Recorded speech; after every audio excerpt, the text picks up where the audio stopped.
Sa iba pang balita, end of the school year activities nagsimula na ngayong araw May 29 alinsunod sa panuntunan ng DepEd. Narito ang report. Nagumpisa na ang end of the school year activities ng mga pampublikong paaralan sa bansa alinsunod sa DepEd Memorandum. Isinagawa ngayong araw ang graduation, recognition at moving up ceremonies sa Malabago Elementary School sa Mangaldan, Pangasinan. Maganda raw kung hindi sabay-sabay ang pagsasagawa ng mga aktibidad.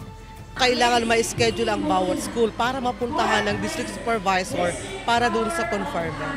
Pinarangalan ng mga top learner. Pagpupugay raw ito sa kanilang sakripisyo upang makapagtapos sa pag-aaral. Para po maging proud po parents ko and gusto ko lang pong makapagtapos sa madaming nakukuha. Isinagawa rin ngayong araw ang Recognition Day sa Mangaldan National High School.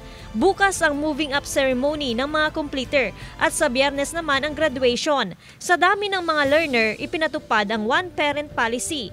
Naipaliwanag naman daw ito ng maayos sa mga stakeholder. Kino-consider natin yung lokasyon na kung saan baka magkaroon ng overcrowding. Pero hindi naman po natin nilimit sa publiko yung mga, lalong-lalo na yung mga kamag-anak ng ating mga achievers ay pwede naman po silang pumasok at masaksihan po nila yung recognition. Pero yun lang po, nasa labas po sila ng railings. Kasama si Daryl Peralta, Joan Punsoy, One North, Central Luzon.